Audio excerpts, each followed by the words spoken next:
You do not want kids in foster care. Period.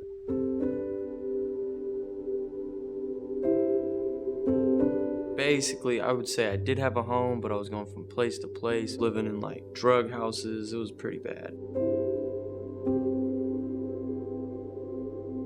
When you're a kid who's brought into care, it's either because of abuse, neglect, or abandonment. So it's never a good start.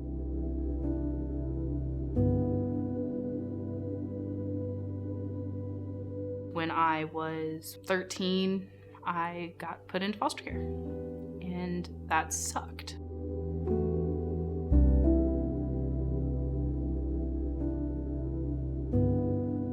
All the things that happen to kids in the general kind of way of thinking about growing up, all of that is still there. And then you superimpose the state, the county, the court. It's just not a system that can respond to children's needs. It's too big, and there are too many of them. Their foster family and stuff like that is constantly changing. So if you commit to this, you have to understand that you're their rock, and you're the person that they're going to turn to for a lot of questions and answers. Being that one person that's in the child's life that they can come to, and that even the adults in their life can come to. For the longest time, I really had nobody I could trust, but, I would say this guy right here is just like, he just showed up and, he's just already ready to help. Gavin had a very hard time with substance abuse. That was kind of the biggest thing, was getting him clean, so that he could kind of experience life sober. And I started realizing what some of the stuff he needed was, and what he didn't have was he didn't have any guidance growing up. So we just started doing life lessons whenever we had a chance. She was also an outlet because, yeah, she was an adult, but she was someone that I could go out into the community and do stuff with. One of my kids likes to do gymnastics, so she has space to do gymnastics there, and I would always bring popsicles. They love popsicles.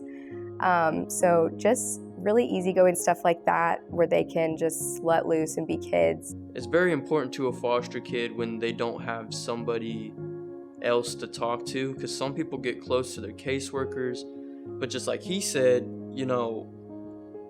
caseworkers come and go. And I always tell people, like, she's been the constant adult in my life for the last 9 years. It's 9 years. She's been that person that I can go to and just be a child. And Diana's talked me off ledges, and I don't think she even knows that. I do. So I strongly believe that if it wasn't for Diana, I wouldn't be here. If you're navigating the system on your own, it's not going to go well. It's just the sad reality of a system that is overburdened, underfunded. And when you're a CASA, you have one charge, one kid. That's the real beauty of the CASA system. My one job was her. It's very rewarding, so it was definitely worth all that time spent. At this point, it's just kind of like I'm excited to see like where he goes, and see like what else he's going to be doing in life, because I know he's got all the tools now. He just has to use them. It's just about being a person who has a passion for helping kids and who wants to make a difference. To make the world a better place. I mean, you don't do that playing golf or traveling or watching TV. You do that being a CASA. As heartbreaking as it is to think about, we live in a world where children suffer abuse and neglect every day. On any given day, there are about 165 children from birth to age 18 who are living in out-of-home placements while they wait for their cases to progress in juvenile court. These placements may be temporary stays with relatives, foster homes, group homes, or even mental health treatment facilities. Because foster kids are frequently moved from one temporary placement to another, the adults in their lives come and go.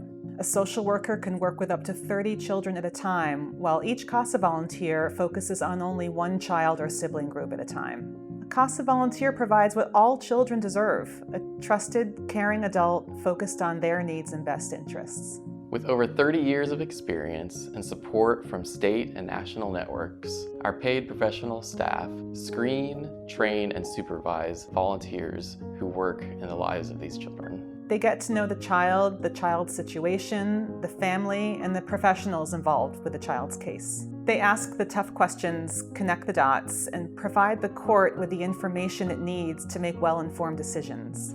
In cases that last an average of 2 to 3 years, the CASA volunteer is often the only trusted and caring adult involved in the child's life during this time.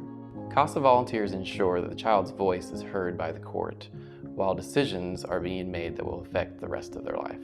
So when you have a certain individual Just one person that you can call family who's not blood related. that you can turn to just, be a light in the situation, Hold on to